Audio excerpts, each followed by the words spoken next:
Hello everyone, क्या हाल चाल है सब लोगों के। होप सो बहुत ज्यादा अच्छे होंगे। अपन लोगों ने लास्ट क्लास में क्या बातें कर ली थी, याद आ रहा है कुछ?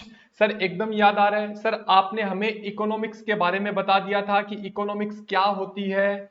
उसके बारे में समझने के लिए हम लोगों ने क्या किया था, सर हम लोगों ने एग्जाम्पल्स देखे थे कि भाई एक सोसाइटी वाला एग्जाम्पल देखा था, एक बर्थडे वाला एग्जाम्पल देखा था और उसके बेसिस पे हम लोगों ने कंक्लूजन निकाला था। राइट, उसके बाद हम थोड़ा सा आगे बढ़े और अपन लोगों ने बोला कि भाई साहब इकोनॉमिक्स प्रॉब्लम क्यों आती है, तीन कारणों से आती थी। याद है क्या आपको कि सर चॉइस करनी पड़ती है। सर चॉइस क्यों करनी पड़ती है? एक तो हमारे पास रिसोर्सेज स्केर्स है, नंबर दो सच रिसोर्सेज हैविंग ऑल्टरनेटिव यूजेज, और वॉन्ट जो है वो हमारे अनलिमिटेड है। तो इस समस्या से जूझने के लिए, इस समस्या से हमें बाहर निकलने के लिए बताओ इकोनॉमिक्स पढ़ना पड़ेगा। तो इकोनॉमिक्स प्रॉब्लम से चालू होता है और एंड कहां पे होता है, उसका अच्छे से सॉल्यूशन निकालना। राइट, उसके बाद मैंने आपको लास्ट क्लास में बताया था कि भाई दो प्रकार की इकोनॉमिक्स होती है, एक होता है माइक्रो, एक होता है मैक्रो। माइक्रो का मतलब होता है जब हम इंडिविजुअल लेवल पे स्टडी करते हैं ना, तो उसे हम माइक्रो बोलते हैं, और जब हम एग्रीगेट लेवल पे स्टडी करते हैं तो हम उसे मैक्रो बोलते हैं। एग्री एग्री यहां तक कोई दिक्कत नहीं है? सर एक बात बताओ, माइक्रो को देने वाला मतलब माइक्रो का फाउंडर कौन था? याद है, एडम स्मिथ। लेकिन मैक्रो का फाउंडर कौन था? केन्स। जब हम लोग इंडिविजुअल बिहेवियर की स्टडी करते हैं तो हम माइक्रो के बारे में बात करते हैं, और जब हम लोग एग्रीगेट लेवल पे as a economy sorry economy as a whole अगर स्टडी करते हैं तो हम लोग उसे बोलते हैं मैक्रो इकोनॉमिक्स। राइट, उसके बाद मैंने आपको यहां पे बताया था कि भाई साहब माइक्रो एक इंडिविजुअल माइक्रो अगर हम लोग, मैंने आपको बताया था कि भाई हमारे सिलेबस के अकॉर्डिंग माइक्रो को हम लोग पढ़ने वाले हैं। तो सर एक बात बताओ, जब हम माइक्रो को पढ़ेंगे तो मैक्रो कहां पे पढ़ेंगे? मैक्रो को आप 12th क्लास में पढ़ने वाले हो, जहां पे आपको अच्छे से मैक्रो के बारे में समझाया जाएगा। एग्री कर रहे हो सर? एग्री कर रहे हैं 100%? अब मेरी बात सुनो अच्छे से। सर लास्ट क्लास में आपने हमें माइक्रो के बारे में बातें तो समझा दी थी। राइट, एक सेकंड आ जाओ, मैं आपको डील करवा देता हूं वापस। Just a minute.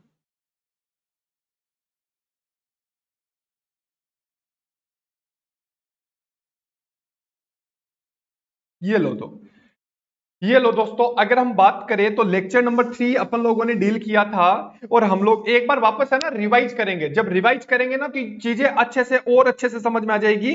और आज आज मैं आपको पता है क्या बताने वाला हूं कि अगर ये सवाल एग्जाम में आता है, ये क्वेश्चन एग्जाम में आता है, तो हम लोगों को किस तरीके से लिखना है। लास्ट क्लास में हमारी खाली अंडरस्टैंडिंग थी, और इस क्लास में हमारा रिटन प्रेजेंटेशन पे ध्यान रहेगा। राइट, तो सुनो, मैंने आपको क्या बताया था, माइक्रो इन मैक्रो। जब हम इंडिविज इकोनॉमिक प्रॉब्लम को इंडिविजुअल लेवल पे स्टडी करते हैं तो हम उसको माइक्रो इकोनॉमिक्स बोलते हैं, और जब हमारी प्रॉब्लम को हम इकोनॉमी के हिसाब से, हम कंट्री के हिसाब से देखते हैं, तो उसे हम बोलते हैं मैक्रो इकोनॉमिक्स। अच्छा एक बात बताओ, माइक्रो एंड मैक्रो आई कहां से थी? सर दोनों ही ग्रीक वर्ड से आई थी, जहां पे उसका मतलब होता था माइक्रोज और मैक्रोज। माइक्रोज का मतलब हिंदी में देखे तो सॉरी, उसका मीनिंग देखे तो उसे अपन बोलते थे स्मॉल, और वहां पे इसका मतलब होता था लार्ज। इसका फाउंडर कौन था? सर एडम स्मिथ, और इसका फाउंडर केन्स। राइट, उसके बाद हम लोगों ने आगे बोला था कि यहां पे हम एनालिसिस करते हैं। बताओ किसका एनालिसिस करते हैं? इंडिविजुअल यूनिट का एनालिसिस करते हैं, और यहां पे हम एग्रीगेट लेवल का एनालिसिस करते हैं। फिर आपने मेरे को बोला सर सर हमें कुछ एग्जाम्पल के बारे में बताओ कि कौन कौन से एग्जाम्पल है वो माइक्रो में आएंगे और कौन कौन से एग्जाम्पल है वो मैक्रो में आएंगे। राइट, तो हम लोगों ने बोला था, जैसे सपोज करो दोस्तों, मैं खाली एक कंज्यूमर के बारे में बात करता हूं, तो वो बताओ क्या होता है? माइक्रो। मैं जब एक फर्म के बारे में बात करता हूं, वो कौन होता है? बताओ, माइक्रो। अच्छा, फर्म और इंडस्ट्री का मतलब बताओ क्या बताया था? सर फर्म का मतलब होता है, मैंने याद करो एग्जांपल दिया था कोलगेट वाला।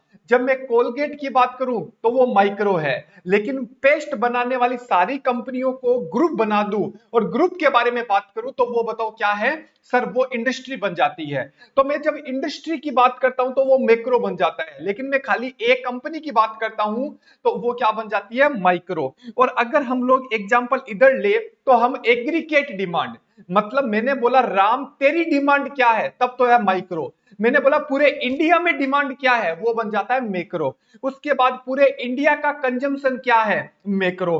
पूरे इंडिया का आउटपुट क्या है? मैक्रो। पूरे इंडिया की नेशनल इनकम क्या है उसे अपन बताओ क्या बोलेंगे सर, मैक्रो। इतना हम लोगों ने पढ़ा था और हमारे बेल बज गई थी और हम लोगों ने वहां पे छोड़ दिया था। होप सो कोई दिक्कत वाली बात नहीं है, यहां तक आपको समझ में आ गया है। दोस्तों लिखना चालू करोगे, यहीं से मैं आगे कंटिन्यू कर लेता हूं या मैं नया पेज ओपन करूं? नए ओपन कर लेते हैं, राइट। ओके दोस्तों, ये लो, अपन अपन न्यू डॉक्यूमेंट में चलते हैं। चलो राइट, स्टार्ट करें। लेक्चर नंबर 4, ये लो दोस्तों, अपना है लेक्चर नंबर 4। एकदम सरल सरल चैप्टर, अपन एकदम इजी तरीके से पढ़ रहे हैं, राइट। ओके सर, अब देखो यहां पे अपन क्या पढ़ रहे हैं, difference between micro and macro. लिखना चालू करोगे, क्या बोला मैंने, difference between micro and macro. Okay, एक सेकंड रुकना, एक सेकंड रुकना,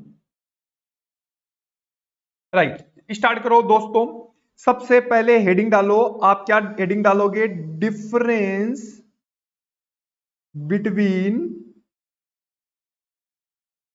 micro and macro economics. Question बन गया अपना एक कि माइक्रो और मैक्रो इकोनॉमिक्स में डिफरेंस बताना है आपको, difference between micro and macro economics. ठीक है सर, ओके, हमें कोई प्रॉब्लम नहीं है, राइट। ओके, अब ये जो आपका क्वेश्चन बना, इस क्वेश्चन का हमें आंसर तो देना पड़ेगा ना। तो देखो यहां पे मैं लिख देता हूं माइक्रो इकोनॉमिक और यहां पे मैं लिख देता हूं मैक्रो। जब मैं कोई भी चीज लिखाता हूं तो लिखाते समय में कुछ बोलता रहता हूं, तो आपको उस समय अगर समझ में नहीं भी आए तो भी कोई प्रॉब्लम नहीं है, क्योंकि लिखाने के बाद हम लोग उसको अच्छे से वापस स्टडी करते हैं, राइट। आपके दिमाग में 100% चीज जाएगी, कोई टेंशन लेने की जरूरत नहीं है। तब अच्छा, यहां पे अपन क्या बनाएंगे, बेस। हम लोगों का बेस क्या है, तो सुनो, सबसे पहला पॉइंट अगर हम बात करें तो वो हमारा बन जाता है मीनिंग। क्या बनेगा दोस्तों, meaning.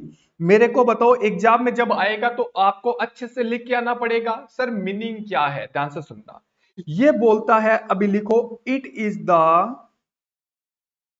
The part of economics. क्या बोला मैंने, पार्ट ऑफ इकोनॉमिक। लिखना चालू करो, ठीक है। Economic theory which study which study the behaviour of individual unit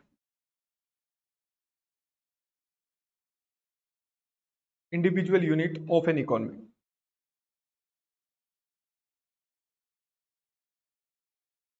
right, done, कोई दिक्कत नहीं है, ओके। फिर आया, it is the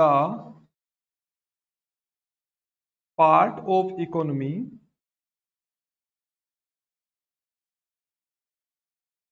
economic theory which study the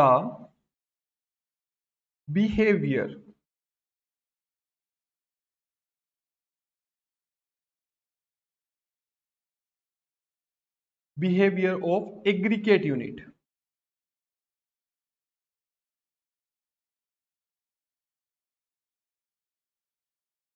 of an economy. अभी टेंशन लेने की जरूरत नहीं है दोस्तों, मैं आपको वापस याद करवाऊंगा, ठीक है। Economy as a whole. और कई बार और भी हम कुछ और लिख सकते हैं, अगर लिखना चाहिए तो क्या लिखेंगे, सुनो। It study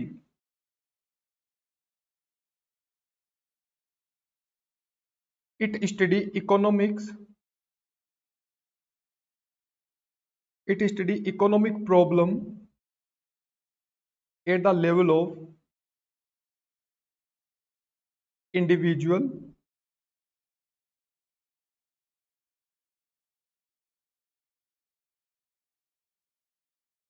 individual firm house hold.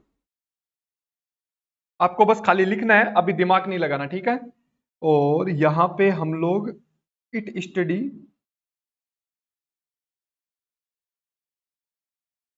It study economic problem 8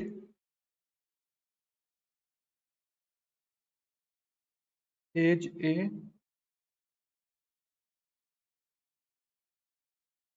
whole. लो भाई साहब, सबसे पहला 1 नंबर पॉइंट ध्यान से सुनना। अभी आपने लिख लिया होगा, अब मैं इसको खराब कर सकता हूं, राइट। अगर आपके सामने क्वेश्चन आता है कि sir micro and macro economics के बारे में प्रकाश डालो, तो आप क्या बोलोगे कि सर देखो चार, कम से कम 4-5 पॉइंट तो लिख के आओगे ना। तो पहला पॉइंट मैं आपके सामने डील कर रहा हूं और आराम से समझ में आएगा, आराम से इंग्लिश बनेगी, कोई दिक्कत वाली बात नहीं है। पहले चीजों को समझो और समझने के बाद आपको लगेगा कि सर कुछ है ही नहीं, आराम से हम डील कर सकते हैं, राइट। तो सुनो मेरी बात, होप सो आपने लिख लिया होगा, ठीक है। और मैंने आपको पहले भी बोला है, लिखते समय दिमाग मत लगाया करो, क्योंकि मैं आपको वापस उसको डिटेल में समझाने वाला होता हूं, राइट। तो सुनो दोस्तों, माइक्रो, एक सेकंड पेन चेंज कर लेते हैं।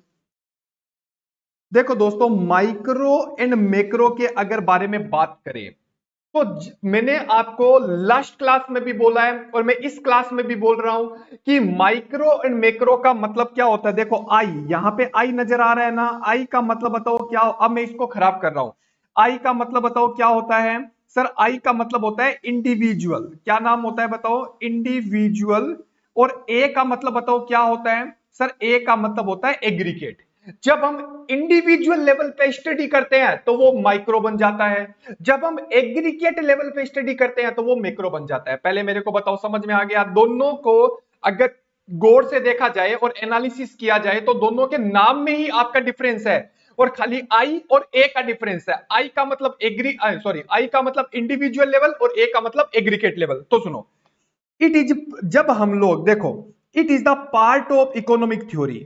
जब हम इकोनॉमिक की थ्योरी पढ़ते हैं तो ये एक इकोनॉमिक थ्योरी का पार्ट है जो स्टडी करता है, बताओ किसकी स्टडी करता है, बिहेवियर। किसके बिहेवियर की बात होगी मेरे को बताओ, आप बताओ। सर ये तो इंडिविजुअल यूनिट की बात होगी। इंडिविजुअल का मतलब होता है इंडिविजुअल फर्म भी हो सकती है, इंडिविजुअल हाउस होल्ड भी हो सकता है, इंडिविजुअल कंज्यूमर भी हो सकता है। मतलब कंज्यूमर क्या, जैसे मैंने आपको बोला, बताओ बच्चों, या मतलब आपसे एक बच्चे से पूछा, बताओ आपको डेयरी मिल्क सिल्क कितनी अच्छी लगती है। तो इसका मतलब आपने मेरे को बोला देखो सर, अगर प्राइस सस्ती है ना तब तो मैं डेयरी मिल्क सिल्क ज्यादा खरीदूंगा, और अगर प्राइस महंगी है तो मैं सिल्क को कम खरीदूंगा। इसका मतलब मैं खाली आपके बिहेवियर की बात कर रहा हूं, मैं पूरी दुनिया की बात नहीं कर रहा। तो जब एक ही बंदे से, एक इंडिविजुअल पर्सन से, एक इंडिविजुअल कंज्यूमर से मैं बात करता हूं, इंडिविजुअल लेवल पे बात करता हूं और उसके बिहेवियर को मैं चेक करता हूं, तब मैं उससे बताओ क्या बोलता हूं, सर ये माइक्रो इकोनॉमिक्स है। लेकिन दूसरी तरफ मैं पूरे इंडिया के बारे में बात करता हूं। जब हम लोग कोई भी इकोनॉमिक थ्योरी पढ़ते हैं और वो स्टडी करता है इंडिविजुअल पे नहीं, वो पूरे all over as a whole study करता है, तो उसे हम लोग बताओ क्या बोलते हैं, मैक्रो इकोनॉमिक्स बोलते हैं। होप सो आप पहला पॉइंट आराम से एग्जाम में लिख के आ सकते हो। पहला क्या बोला, it is the part of study, it is the part of economic theory which deal या विच स्टडी, बताओ क्या चीज की स्टडी करती है, behaviour of individual unit of an economy.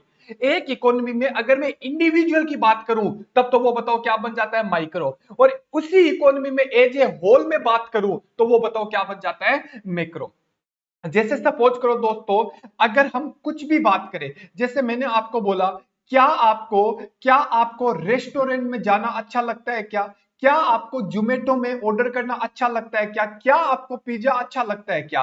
मैं खाली आपसे बात कर रहा हूं इंडिविजुअल। जब मैं बोलता हूं, अगर अगर डोमिनोज वाले इस महीने पिज्जा अगर 60% कम कर देते हैं, मतलब रेट गिरा देते हैं 60%, तो डिमांड बढ़ जाती है, क्योंकि हर इंसान बोलेगा कि यार डोमिनोज 400 का डोमिनोज 150 में या 60 में आ रहा है, फटाफट भीड़ लग जाती है। लेकिन वही डोमिनोज की रेटें बढ़ जाती है तो आम आदमी जो बोलता है नहीं नहीं यार, अब तो डोमिनोज 400 की जगह 500 रुपए हो गया, अब हम लोग इसको नहीं खाएंगे। एग्री। तो क्वेश्चन सिंपल सा है, जब मैं पूरे डोमिनोज के बारे में खाली आपके बिहेवियर को चेक करता हूं तो वो माइक्रो बन जाता है।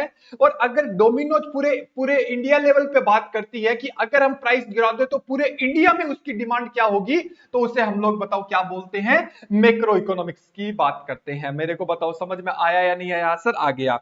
कई बार बच्चा इसको नहीं लिख के बच्चा इसके बारे में ये लिख देता है, तो भी आपका सही है, कोई दिक्कत नहीं है कि ये स्टडी करता है। बताओ क्या, ये इकोनॉमिक प्रॉब्लम की स्टडी करता है। एक बात बताओ, हमेशा ध्यान रखना, इकोनॉमिक प्रॉब्लम तो आएगी आएगी, और इकोनॉमिक प्रॉब्लम आने का रीजन भी मैंने आपको बता दिया था, राइट। सब चीजें हम लोगों ने we have studied in last classes, right. तो इकोनॉमिक्स प्रॉब्लम को स्टडी करता है किस लेवल पे, इंडिविजुअल लेवल पे।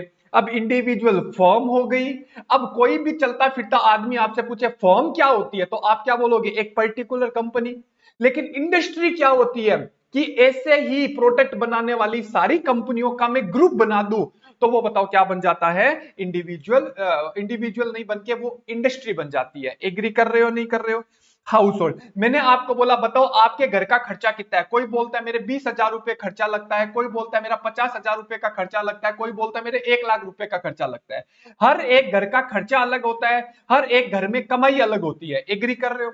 तो इसका मतलब मैं अगर आपके घर की कमाई पूछूं, मैं आपसे ये पूछूं कि आपके घर की इनकम क्या है, तब तो वो है माइक्रो। लेकिन मैं आपसे पूछूं कि पूरे इंडिया की इनकम क्या है, जिसको हम लोग डिनोट करते हैं नेशनल इनकम से, तो वो बन जाती है मैक्रो इकोनॉमिक्स। होप सो आपको मेरी बात अच्छे से समझ में आ रही है। क्या आपको पहला मतलब समझ में आ गया? अब आराम से पढ़ोगे, आराम से समझ में आ जाएगा, राइट। अच्छा, अच्छा एक बात बताओ, अगर मैं अगर अच्छा इसके लिए टूल क्या यूज होता है? देखो, माइक्रो इकोनॉमिक्स के लिए जो टूल यूज होता है ना, उसे अपन बोलते हैं डिमांड एंड सप्लाई। क्या बोलते हैं? एक इंडिविजुअल डिमांड क्या है और उसके अगेंस्ट में सप्लाई क्या है। मतलब अगर मैंने आपसे बोला कि आपकी डिमांड बताओ क्या है, तो आपने बोला सर मेरे को 150 रुपए पे 5 डेरी मिल्क सिल्क चाहिए। अब उस वो आपके चाहिए, ये डिमांड है, और उस डिमांड को पूरा करने के लिए कोई ना कोई तो बेचने वाला भी होना चाहिए। तो एक इंडिविजुअल डिमांड और इंडिविजुअल सप्लाई के बारे में अगर मैं बात करता हूं, तब तो वो बन जाता है माइक्रो इकोनॉमिक्स। लेकिन मैं बोलता हूं पूरे इंडिया में डिमांड क्या है, तो वो बन जाता है मैक्रो इकोनॉमिक्स। पूरे इंडिया में सप्लाई क्या है, तो वो बन जाता है आपका मैक्रो इकोनॉमिक्स। होप सो आपको मेरी बात समझ में आ गई। तो एग्जाम में जब आप लिखो तो आप एकदम कूल होके लिखो, कोई टेंशन वाली बात नहीं है, आराम से आपके नंबर आएंगे, ठीक है, और आराम से आप क्वेश्चन को डील कर पाओगे। तो सुनो अगला क्वेश्चन, अगला पॉइंट नंबर 2, बेसिस हमेशा सेम रहेगा। बेसिस, सबसे पहला तो क्या था, बेसिस। यहां पे दोस्तों अपना क्या था, माइक्रो, और यहां पे दोस्तों अपना क्या था, मैक्रो। एग्री? सर कोई दिक्कत नहीं है, राइट। ओके, तो 2 नंबर आपका पॉइंट आ गया टूल। अगर हम टूल की बात करें तो दोस्तों क्या आप मेरे को टूल बता सकते हो? सर ऑब्वियसली बता सकते हैं। तो बताओ यहां पे बताओ क्या आएगा? सर यहां पे डिमांड एंड सप्लाई। सप्लाई करने का मतलब है कि कौन तो बेचने वाला है, और डिमांड का मतलब है कौन खरीदने वाला है। लेकिन जब मैं खाली डिमांड एंड सप्लाई की बात करता हूं, तब तो वो माइक्रो बन जाता है। लेकिन पूरे इंडिया में डिमांड की बात करता हूं, तो वो एग्रीकेट बन जाता है। एग्री? ये लो सर, हम लोगों को यहां तक समझ में आ गया है। जब मैं एग्रीकेट डिमांड एंड सप्लाई की बात करता हूं, एग्रीकेट डिमांड एंड बोलो सप्लाई की अगर मैं बात करता हूं, तो वो बन जाता है मैक्रो इकोनॉमिक्स। बताओ क्या 2 पॉइंट आपको याद हो गए? पहला पॉइंट बताओ क्या था कि सर यहाँ पे इंडिविजुअल बिहेवियर को देखा जाता है, यहाँ पे इकोनॉमी एज ए होल देखा जाता है। पॉइंट नंबर 2 बताओ इसके टूल क्या है? सर यहाँ पे डिमांड एंड सप्लाई होती है, यहाँ पे एग्रीकेट डिमांड एंड सप्लाई होती है, राइट। ओके, अब एक बात बताओ, सुनो मेरी बात अच्छे से सुनना। इसकी कुछ एजम्पशन है, ये बोलता है कि जब आप माइक्रो इकोनॉमिक्स पढ़ते हो तो मैक्रो इकोनॉमिक्स के सारे फैक्टर कांस्टेंट रहेंगे। क्या बात है, मतलब कॉमन सेंस वाली बात है। जैसे आपको घर पे मम्मी डांटती है, जब आपको घर पे मम्मी डांटती है, जैसे सपोज करो दो दो एक पेरेंट्स के 2 बच्चे हैं, मम्मी एक छोटे वाले बच्चे को डांट रही है, उतने में बड़ा वाला बोल देता है मम्मी मम्मी इसकी गलती नहीं थी। तो बताओ क्या मम्मी क्या एक चांटा धर देते हैं, चुप तू चुप रहे। मतलब मैं किससे पूछ रहा हूं, छोटे वाली से पूछ रहा हूं ना, तो इसका मतलब तू चुप रहे। अब कई बार क्या होता है अपन बड़े वाले से पूछते हैं हाँ भाई बता क्या हुआ, प्रॉब्लम लड़ ली है क्या। लड़ाई तो घर में होती है ही, अगर बच्चे होंगे तो वहां पे लड़ाई होगी। तो बड़े लोग आते हैं वो बोलते हैं हाँ भाई तू बड़ा है बता क्या हुआ। उतने में छोटा वाला बीच बीच में आते आके बोलता है मम्मी मम्मी मैं बताता हूँ। तो वो क्या बोलते हैं बताओ, मम्मी क्या बोलते हैं, तू चुप रहे। मतलब क्या, जब मैं बड़े वाले से पूछूं तो छोटा वाला चुप रहेगा, जब मैं छोटे वाले से पूछूं तो बड़ा वाला चुप रहेगा। यही तो होता है ना कॉन्सेप्ट।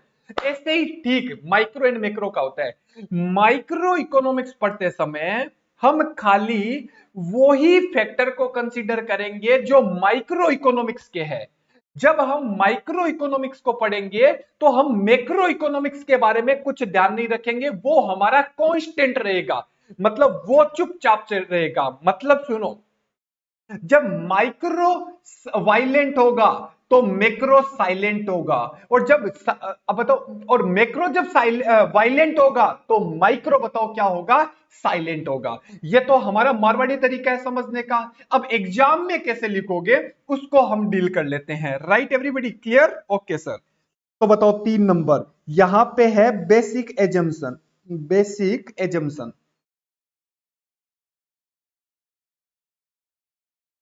बेसिक एजम्पशन देखो, ऑल मैक्रो, ये लो भाई साहब, all macro variable to be constant. क्या बात है सर, हमें समझ में आ गया कि जितने भी मैक्रो वेरिएबल है वो कांस्टेंट रहेंगे। जैसे जैसे पूछ सकते हैं ना, आप चलते फिरते कोई भी इंसान आपसे पूछ सकता है, आप बोल रहे हो कांस्टेंट होना चाहिए, क्या कांस्टेंट होना चाहिए। सुनो, नेशनल इनकम। बताओ नेशनल इनकम क्या होती है। अब तो आप बता सकते हो ना, पूरे देश की इनकम। जब मैं आपकी इनकम की बात कर रहा हूं ना, तो दुनिया की इनकम के बारे में बात मत करो। आप जैसे मैंने आपसे बोला बताओ कितना कमाते हो, तो आप बोलते हो सर विराट कोहली इतना पैसा कमाता है। अरे मैं किसकी बात कर रहा हूं, तेरी बात कर रहा हूं या पूरे इंडिया की बात कर रहा हूं। सर आपको पता है हमारे, हम तो गरीब है लेकिन हमारा देश अमीर है। अरे मैं किसकी बात कर रहा हूं, आपकी बात कर रहा हूं। तो आप अपने बारे में बात करो, देश के बारे में बात मत करो। Right, okay. तो अगर हम आपकी इनकम को पूछते हैं तो आपको नेशनल इनकम को कंसीडर नहीं करना। जब मैं आपके कंजम्पशन को पूछता हूं तो देश के कंजम्पशन को कंसीडर नहीं करेंगे। जब मैं आपकी सेविंग को के बारे में बात करता हूं तो देश की सेविंग क्या है उसके बारे में आप बात नहीं करोगे। मतलब ये दोनों एग्रीगेट कंजम्पशन होते हैं। कौन से होते हैं दोस्तों, एग्रीगेट कंजम्पशन। क्या बात है सर, हमें अच्छे से इज्जत के साथ समझ में आ गया। राइट, तो बताओ ऑल वेरिएबल। अब एक बात बताओ, कोई बच्चा बोलता है सर अगर हमें यह समझ में आ गया तो हम लोगों को मैक्रो भी समझ में आ गया, बताओ कैसे। ऑल माइक्रो, क्या बात है sir, all micro variable are constant. क्या बात है, सारे के सारे माइक्रो वेरिएबल कांस्टेंट रहेंगे। मतलब यहां पे नेशनल इनकम थी, यहां पे हम हाउस होल्ड इनकम की बात करेंगे। जब मैं पूरे देश की इनकम के बारे में बात कर रहा हूं तो एक जने की क्या इनकम है मुझे कोई लेना देना नहीं है। Right, house hold income, house hold income. क्या बात है सर, ये तो सरल सरल है, कॉमन सेंस वाली बात है। तो मैं यही तो कॉमन सेंस समझाने की कोशिश कर रहा हूं ना। कंज्यूमर आ गया और यहां पे मान लो किसी प्रोडक्ट की प्राइस क्या है, तो जब मैं इसके बारे में बात करता हूं तो ये सॉरी, जब मैं माइक्रो की बात करूं तो मैक्रो के सारे बातें कांस्टेंट रहेगी, और जब मैं मैक्रो की बात करूं तो माइक्रो की सारी बातें कांस्टेंट रहेगी। क्या बात है सर, हमें एकदम अच्छे से इज्जत के साथ समझ में आ गया, कोई दिक्कत वाली बात नहीं है। क्या बात है, राइट, ओके। तो बताओ 3 पॉइंट आपको मैंने कंसीडर करवा दिए हैं, अच्छे से कंसीडर हो गए हैं, कोई दिक्कत आनी नहीं चाहिए आपको। Right, okay sir. अब सुनो, 1 नंबर क्या था सर, इसका मीनिंग क्या है। 2 नंबर क्या था सर, ये डिमांड और सप्लाई टूल होता है, यहां पे aggregate demand and supply tool होता है। 3 नंबर मैंने आपको क्या बोला, बेसिक एजम्पशन। यहां पे ये बोलता है जब तू बोलेगा तो मैं चुप रहूंगा और मैं बोलूंगा तो तू चुप रहे। ठीक है, राइट, ओके सर। उसके बाद आपका क्या आता है, 4 नंबर अगर आपसे पूछा जाए तो यहां पे आप लिखो इसका ऑब्जेक्टिव क्या है, हम क्यों पढ़ रहे हैं माइक्रो इकोनॉमिक्स। तो सुनो, ऑब्जेक्टिव क्या है, टू डिटरमाइन, टू डिटरमाइन, बताओ क्या, लिखो एक बार, to determine price of a commodity, price of a commodity, right, और फैक्टर ऑफ प्रोडक्शन, अभी समझेंगे, टेंशन मत लो, आराम से, फैक्टर ऑफ प्रोडक्शन, राइट, आराम, इतना प्यार से समझेंगे ना, अपन बोलेंगे कि सर ये तो अपन भूले नहीं, मतलब भूलना चाहो तो भी नहीं भूल पाओगे, ये बात ध्यान रखना। अगर कोई इंसान रात को भी आपको जगा के बोले बता भाई माइक्रो मैक्रो क्या होता है, तो वो बोलेगा यार माइक्रो, यहाँ पे इंडिविजुअल बिहेवियर की बात होती है, यहाँ पे एग्रीगेट की बात होती है, यहाँ पे डिमांड और सप्लाई टूल होता है, यहाँ पे aggregate demand and supply tool होता है, यहाँ पे हम लोग बोलते हैं तू चुप, मतलब समझ में आया, मतलब माइक्रो पढ़ रहे हैं तो मैक्रो के वेरिएबल चुप, और मैक्रो पढ़ रहे हैं तो माइक्रो के वेरिएबल कांस्टेंट। उसके बाद ऑब्जेक्टिव, अभी देखो ऑब्जेक्टिव को समझाऊंगा मैं, और यहां पे हम यहां पे इनकम एंड एम्प्लॉयमेंट को कंसीडर करेंगे, यहां पे हम इनकम और एम्प्लॉयमेंट को कंसीडर करेंगे, राइट, ओके सर, कोई दिक्कत नहीं है। अरे अरे अरे अरे डिटरमाइन गलत लिख दिया, एक सेकंड रुको, हम लोग यहां पे डिटरमाइन करेंगे, to determine, determine income and employment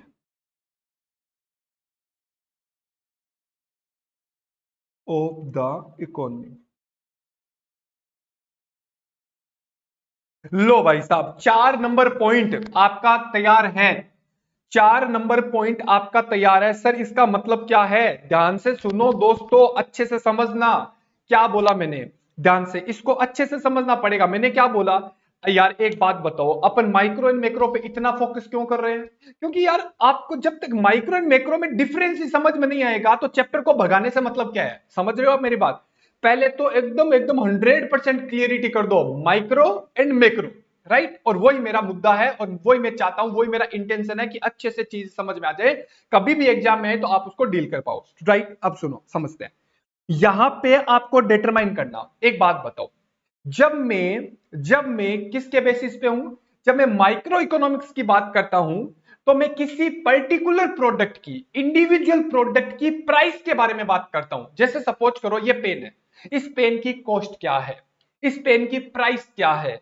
जैसे आप कोई भी मार्केट में टी शर्ट लेने टी शर्ट परचेज करने गए, तो टी शर्ट की प्राइस क्या है, तो प्राइस के बारे में बात करते हैं, कोई भी कोमोडिटी की प्राइस को डिटरमाइन करते हैं। जैसे मैं आप एक एग्जांपल बताता हूं, जैसे मान लो ये मैं पेन बना रहा हूं, अब इस पेन के लिए आपको स्टडी करना पड़ेगा, जैसे इस पेन को बनाने वाला कौन, मैं हूं, तो इसका मतलब मैं इसके लिए बताओ कौन हूं, सर मैं प्रोड्यूसर हूं, क्या हूं, प्रोड्यूसर। अगर मैं इस गुड्स को बनाऊंगा तो दो क्वेश्चन आपके दिमाग में आएंगे। सर एक बात बताओ, पहला क्वेश्चन क्या है, इस प्रोडक्ट को मैं कितने रुपए में बेचना है, मुझे मुझे कितने रुपए में बेचूं, मतलब मार्केट में इसकी प्राइस क्या होनी चाहिए। किसी भी कोमोडिटी की प्राइस को डिटरमाइन करने का जो लेखा जोखा होता है वो माइक्रो इकोनॉमिक्स में होता है, एग्री कर रहे हो। दूसरी तरफ बात आई कि जब ये मैंने पेन बनाई थी तो क्या पेन हवा में बन गई थी क्या, नहीं सर, कैसी बातें करते हो, देखो समझो, अगर हम बात करें, जैसे सपोज करो दोस्तों, एक प्रोडक्ट है, एक प्रोडक्ट में पहले बताओ क्या होता है, इनपुट होता है। इनपुट का मतलब इस पेन को बनाने के लिए मुझे क्या चाहिए, सर इस पेन को बनाने के लिए प्लास्टिक चाहिए, इंक चाहिए, कलर करना पड़ेगा, और उसके बाद पैकिंग मटेरियल चाहिए, तो ये मेरे मटेरियल है। अब इस मटेरियल पे लेबर काम करेगा, लेबर मतलब समझ में आ गया, लेबर काम करेगा, और लेबर काम करने के बाद इस पे पैसा लगेगा, उस पैसे को अकाउंट की भाषा में कैपिटल बोलते हो, आप बोलते हो या नहीं बोलते हो, सर बोलते हैं। लेबर लगेगा, कैपिटल लगेगा, बताओ लगेगा या नहीं लगेगा, सर ऑब्वियसली लगेगा। तो एक एक गुड्स को ये बोलता है इनपुट में, इनपुट से आउटपुट में जब कोई प्रोडक्ट को कन्वर्ट करते हैं, मेरी बात अच्छे से सुनना, ध्यान से सुनो दोस्तों, जैसे सपोज करो, चलो एक काम करते हैं, पेन वाला एग्जांपल तो मैंने ले लिया, जैसे मैं एक बात बताता हूं, मैं तो बनाता हूं टी शर्ट, टी शर्ट के लिए बताओ क्या चाहिए, सर कपड़ा चाहिए। अब इस कपड़े की स्टिचिंग होगी, स्टिचिंग होने के बाद ये गुड्स बन जाएगा, मतलब टी शर्ट बन जाएगी, एग्री।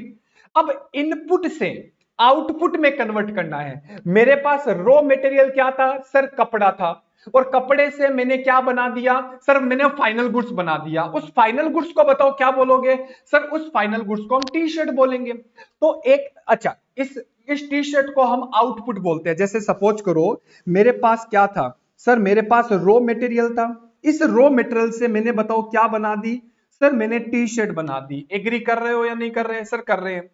अब एक बात बताओ, ये मेरा इनपुट है, इस इनपुट को मैं आउटपुट में कन्वर्ट करूंगा तो इसका मतलब बहुत सारे लोग आपका साथ निभाते हैं। अगेन आई रिपीट, इनपुट से मेरे को कपड़े से टी शर्ट बनानी है, मतलब इनपुट से आउटपुट में आना है, तो बहुत सारी चीजें आपका साथ निभाती है। जैसे सर पैसा चाहिए जिसे बोलते हैं कैपिटल, सर हवा में थोड़ी बनेगा, लेबर चाहिए। ये लो दोस्तों, पहले तो मेरे को ये बताओ, इनपुट से आउटपुट में जब कन्वर्ट करते हैं तो उस कन्वर्ट करने की प्रोसेस को क्या बोला जाता है सर? इनपुट से आउटपुट में कन्वर्ट करने की जो प्रोसेस होती है उसे हम प्रोडक्शन बोलते हैं। एग्री कर रहे हो नहीं कर रहे हो?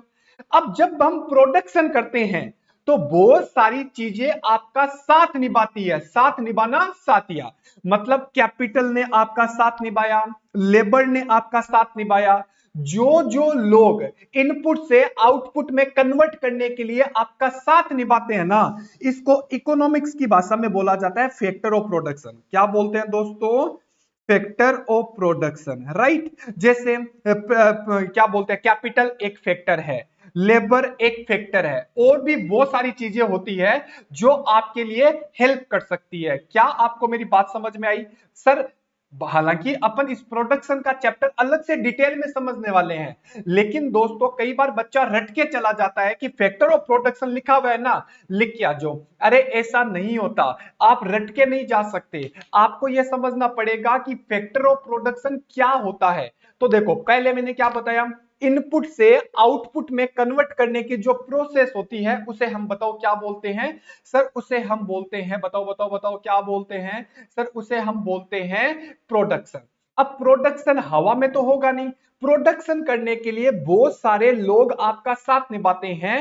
हो सकता है वो कैपिटल हो सकता है वो लेबर हो सकता है कुछ और हो। ये जो फैक्टर होते हैं, ये जो साथ निभाते हैं, उनको बोलते हैं फैक्टर। और ये साथ क्यों निभाते हैं? क्योंकि मुझे प्रोडक्शन करना है, इसीलिए इनका नाम हो जाता है फैक्टर ऑफ प्रोडक्शन।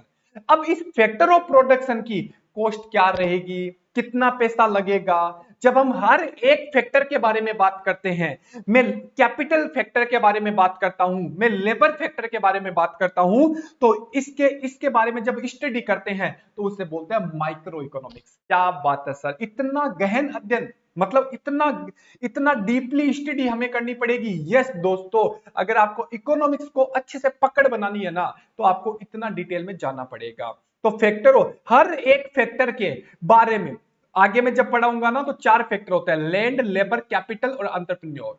ठीक है, क्या क्या होता है? लैंड, लेबर, कैपिटल और एंटरप्रेन्योर। इसको हम डिटेल में पढ़ेंगे, लेकिन जितना मुझे जरूरी था वो मैंने यहां पे पढ़ा दिया, राइट? Okay sir. अच्छा सर, एक और बता दो, ये लो लैंड अभी मैंने बोला ना। एक बात बताओ, प्रोडक्शन क्या हवा में हो जाएगा क्या? फैक्ट्री बनाएंगे, लैंड तो चाहिए, तो लैंड भी एक फैक्टर है। मैंने क्या बोला, इनपुट से आउटपुट में कन्वर्ट करने के लिए जो जो लोग आपका साथ निभाते हैं, सारे के सारे फैक्टर होते हैं, राइट? और उन फैक्टर की इंडिविजुअल स्टडी जब हम करते हैं तो वो बताओ क्या बन जाता है? Micro economics. क्या बात है सर, इतना डिटेल। Okay, right. तो देखो, फैक्टर ऑफ प्रोडक्शन हो गया, ओके। लेकिन जब हम मैक्रो की बात करते हैं तो हमारे देश में पूरे देश की इनकम क्या है? जब हम पूरे देश की इनकम को डिटरमाइन करते हैं, जब हम पूरे देश की एम्प्लॉयमेंट को डिटरमाइन करते हैं, जैसे पूरे देश में कितने लोगों को एम्प्लॉयमेंट मिला हुआ है, कितने लोग अनएम्प्लॉयमेंट है, उसके बारे में हम डिटरमाइन करते हैं, तो वो हमारा क्या बन जाता है? मैक्रो इकोनॉमिक्स बन जाता है। क्या आपको मेरी बात अच्छे से समझ में आई? सर आ गई। तो पहले मेरे को बताओ मीनिंग के बाद टूल के बाद एजम्पशन के बाद ऑब्जेक्टिव, और ऑब्जेक्टिव के बाद अगर हम बोलना चाहे तो सुनो, 5 नंबर पॉइंट अगर लिखना चाहो तो यह है, इनके दूसरे नाम क्या है और इन्हें क्या क्या बोला जाता है। माइक्रो को प्राइस थ्योरी भी बोला जाता है दोस्तों, प्राइस थ्योरी भी बोल सकते हैं, और अगर हम इसमें लिखें तो इनकम एंड एम्प्लॉयमेंट थ्योरी भी बोला जाता है। एम्प्लॉयमेंट थ्योरी भी बोला जाता है। क्या बात है सर, अगर हमें 5 अगर पूछा जाए तो क्या हम पांचों के बारे में डील कर सकते हैं क्या? हाँ भाई हाँ, आप अच्छे से पांचों के बारे में डील कर सकते हो। बताओ फटाफट, बताओ पहला क्या था सर? पहला ये इंडिविजुअल बिहेवियर की स्टडी करता है, ये एग्रीगेट की स्टडी करता है। 2 नंबर बताओ क्या था? इसका टूल डिमांड एंड सप्लाई है, इसका एग्रीगेट डिमांड एंड सप्लाई है। बेसिक एजम्पशन क्या है? जब हम माइक्रो पढ़ेंगे तो मैक्रो के सारे वेरिएबल कांस्टेंट रहेंगे, और जब हम मैक्रो पढ़ेंगे तो माइक्रो के सारे वेरिएबल कांस्टेंट रहेंगे। ऑब्जेक्टिव क्या होता है कि इसका टारगेट होता है प्राइस को डिटरमाइन करना या फैक्टर ऑफ प्रोडक्शन को डिटरमाइन करना। लेकिन दूसरी तरफ अगर हम बात करें यहां पे इनकम और एम्प्लॉयमेंट लेवल को इकोनॉमी के पॉइंट ऑफ व्यू से डिटरमाइन करना। और 5 नंबर बताओ क्या होता है? इनके दूसरे नाम क्या है? इसका नाम है प्राइस थ्योरी और इनका नाम है इनकम एंड एम्प्लॉयमेंट थ्योरी। क्या बात है। लेकिन सर एक बात बताओ, आपने हमें माइक्रो पढ़ा दिया, मैक्रो पढ़ा दिया, लेकिन सर एक बात बताओ, क्या हम खाली माइक्रो पढ़ लेंगे तो क्या हम इकोनॉमी के एक्सपर्ट बन जाएंगे क्या? ना बाबा ना। दोस्तों मेरी बात अच्छे से सुनना। देखो, तेरे बिना मैं नहीं और मेरे बिना तू नहीं, मतलब समझ में आ रहा है? मतलब माइक्रो बोलता है मैक्रो के बिना मैं कुछ नहीं हूं, और मैक्रो बोलता है मैं माइक्रो के बिना कुछ नहीं हूं। मैं एक एग्जांपल देता हूं। एक बात बताओ, देश की मुझे देश की टोटल इनकम निकालनी है, एग्री। लेकिन एक बात बताओ, अगर मुझे टोटल इनकम निकालनी है तो टोटल इनकम आती कैसे है? एक एक जनों की टोटल इनकम जुड़ेगी तभी तो वो टोटल बनेगी। तो अगर मैं देश की नेशनल इनकम को निकालना चाहता हूं, देश की टोटल इनकम को निकालना चाहता हूं, तो इसके लिए बताओ क्या करना पड़ेगा? सर इसके लिए हमें हर एक बंदे की इनकम निकालनी पड़ेगी। इसका मतलब मैक्रो बोलता है कि तेरे बिना मैं नहीं, मेरे बिना तू नहीं। अगर मैं एक एक लोगों के बिहेवियर को चेक करूंगा और उनका ग्रुप बना दूंगा तो ग्रुप ऑफ बिहेवियर हो गया। तो इसका मतलब एक एक, अरे भाई बूंद बूंद से घड़ा भरता है तो घड़ा डायरेक्टली भर जाएगा क्या? बूंद बूंद, बूंद बूंद क्या है? माइक्रो। जब वो घड़ा बन गया, घड़ा भर गया, तो इसे अपन क्या बोलते हैं? Macro, right. तो दोस्तों एक ये बोलता है कि भाई साहब लास्ट में लिख लो, लास्ट में कंक्लूजन लिखो। कंक्लूजन क्या लिखोगे दोस्तों? कि भाई micro and macro both are dependent, both are sorry in